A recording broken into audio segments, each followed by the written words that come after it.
నమస్తే న్యూస్ 24 తెలుగుకు స్వాగతం. నా పేరు హరిప్రియ. ముందుగా వార్తల్లోని ముఖ్యాంశాలు ఇప్పుడు చూద్దాం. తెలంగాణ క్రికెట్ అసోసియేషన్ సెక్రటరీగా గురువారెడ్డి సంచలన వ్యాఖ్యలు చేశారు. ఇటీవల జరిగిన హైదరాబాద్ క్రికెట్ అసోసియేషన్ ఎన్నికల్లో బీసీసీఐ రాజ్యాంగం మరియు సుప్రీంకోర్టు ఆమోదించిన లోధా కమిటీ మార్గదర్శకాలను ఖచ్చితంగా ఉల్లంఘించారని అన్నారు. బీసీసీఐ ప్రకారం ఏ ఇతర సంస్థల ప్రతినిధులకు ఓటింగ్ హక్కులు ఉండకూడదని స్పష్టంగా పేర్కొన్నా హెచ్సీఏ మాత్రం రైల్వే ప్రమోషన్ బోర్డు లాంటి సంస్థలకు ఓటింగ్ హక్కులు ఇచ్చిందని ఆరోపించారు. ఓటర్లు జాబితాలో లేకపోయినా 23 సంస్థలు అక్రమంగా ఓటింగ్ చేసినట్లు పేర్కొన్నారు.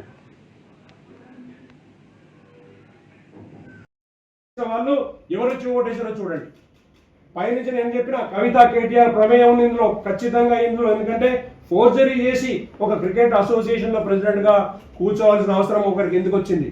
దాని వెనుకున్న రహస్యం ఏంది? గత 10 సంవత్సరాలుగా బోర్డు నుంచి వచ్చిన వందలాది కోట్ల రూపాయలు ఎక్కడ డైవర్ట్ అయినాయి, దాని ఇన్ఫ్లుయెన్స్, దాని పవర్ ఎవరి చేతిలో ఉంది అనేది మేము పేర్లు చెప్పినామో దానికి ఆధారం ఇదే.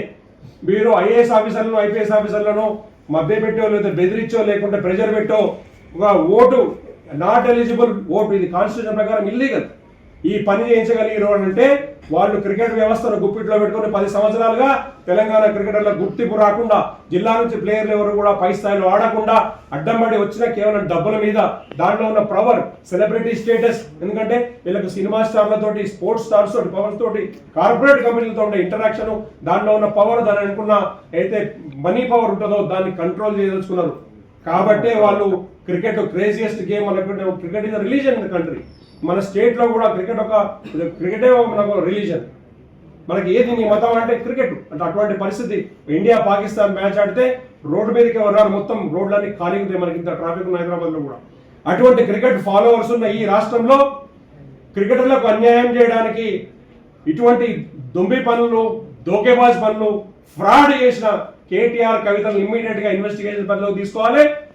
ఆ రోజు దీనికి సహకరించిన సంపత్ కుమార్ గారు కూడా ఇమ్మీడియట్ గా ఇన్వెస్టిగేషన్ పరిలో తీసుకోవాలని కోరుతున్నాం. ఈ విషయమై ఈ ఆధారాలు ఇవన్నీ కూడా ఈ విధంగా మళ్ళీ రేపు పొద్దున మేము సిఐడి వారికి, తర్వాత ఈడీకి సబ్మిట్ చేయబోతున్నాం. వచ్చిన డబ్బులన్నీ ఎక్కడ పోయినాయి, ఎవరి ఆస్తులు పెరిగినాయి, బస్ కండక్టర్ చేశానికి 3 బంగ్లాలు ఎక్కడికి వెళ్ళి వచ్చినాయి, సైనిక్పూర్లో పబ్లో దేవరాజు ఎట్లా పాడ్డారు, ఆయన సహచరుడు రవిరెడ్డి, ఈయనకు ఏ విధంగా ఎటువంటి సంబంధాలు ఉన్నాయి, జగన్మోహన్ రావు పక్కన ఉండే రంజిత్ బ్లాక్ టికెట్లలో ఆయన దందా అయింది, కేటీఆర్ బామర్ది ఉన్న వెబ్సైట్ ద్వారా ఏమేమి ప్రయోజనాలు పొందినరు, ఎవరు ప్రయోజనాలు పొందినరు, కేటీఆర్ అయిన జస్టిస్ కమిటీ వచ్చి ఆయన పక్క పెట్టాలని చెప్పినప్పుడు మన మనిషి కూడా ఉండాలి. కాబట్టి జగన్మోహన్ రావు ప్రెసిడెంట్ గా పెట్టుకుని వాళ్ళకున్న కంట్రోల్ కంటిన్యూ చేయాలని వీళ్ళు ఏ విధంగా కుట్రలు పనినరు.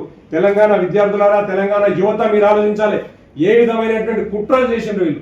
కాన్స్టిట్యూషన్ నే చీట్ చేసిండ్రు. సుప్రీంకోర్టు అప్రూవ్డ్ కాన్స్టిట్యూషన్ ని చీట్ చేసిండ్రు వీళ్ళు. ఇక్కడ వీళ్ళ కాన్స్టిట్యూషనే తప్పు. ఇమ్మీడియట్ గా హైదరాబాద్ ఫెడరేషన్ రద్దు చేయాలి, ఈ ఎలక్షన్ రద్దు చేయాలి. గవర్నమెంట్ ఇంటర్ఫియర్ అయ్యి ఇలా సొసైటీని రద్దు చేయాలి. ఎందుకంటే సొసైటీ యాక్ట్ ప్రకారం ఉన్నవి, సొసైటీ యాక్ట్ ప్రకారము ఇటువంటి క్రైమ్స్ కానీ, ఇల్లీగల్ పనులు చేసినా కానీ, కంటిన్యూ కంప్లైంట్స్ వచ్చినా కానీ, కంప్లైంట్స్ సరిగా చేయకపోయినా, ప్రతి సంవత్సరం ఆడిట్ రిపోర్ట్ సబ్మిట్ చేయకపోయినా, ఒకటే ఆఫీస్ బేరరు లిమిట్ మించి, కాన్స్టిట్యూషన్ మించి బీసీసీఐ కాన్స్టిట్యూషన్ అనుబంధంగా పనిచేయకపోయినా కానీ వాళ్ళని ఇమ్మీడియట్ గా రద్దు చేసే అధికారం రాష్ట్ర ప్రభుత్వానికి ఉన్నది. బీసీసీఐ వీళ్ళ గుర్తింపు రద్దు చేయాలి. ఇమ్మీడియట్ గా ఒక కమిటీ వేయాలి బీసీసీ ఆధ్వర్యంలో వేసి, అందులో టీసీఏ నుంచి రిప్రజెంటేటివ్ పెట్టాలి, గవర్నమెంట్ నుంచి రిప్రజెంటేటివ్ పెట్టాలి, మంచి ఇన్ఫ్రాస్ట్రక్చర్ ఇవ్వాలి. జిల్లాకో స్టేడియం కడతామని గవర్నమెంట్ ముందుకు పోతుంది.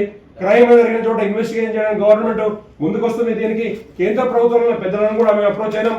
కేంద్ర ప్రభుత్వంలో ఉన్న తెలంగాణకు సంబంధించిన మంత్రులు కిషన్ రెడ్డి గారు కానీ, బండి సంజయ్ గారు కానీ, మిగతా ఎంపీలు అరుణమ్మ కానీ మాతో అసోసియేట్ అయ్యి మాకు ఎంకరేజ్ చేస్తూ ముందుకు వచ్చిన కొండా విశ్వేశ్వరరెడ్డి గారు కానీ, ఇట్లాంటి ఎంపీలు చాలా మంది తెలంగాణకు న్యాయం జరగాలని, ఈవెన్ కాంగ్రెస్ గవర్నమెంట్ లో ఉన్న ఎంపీలు, ఎమ్మెల్యేలు కూడా తెలంగాణకు న్యాయం జరగాలి, పిల్లలకు న్యాయం జరగాలనుకుంటున్నారు. కాబట్టి ఇటు రాష్ట్ర ప్రభుత్వం, అటు బీసీసీ కూడా కోఆర్డినేషన్ లో పనిచేయడానికి మేము కేంద్ర ప్రభుత్వం మీద కూడా ఒత్తిడి తీసుకోవాలని సిద్ధంగా ఉన్నాం.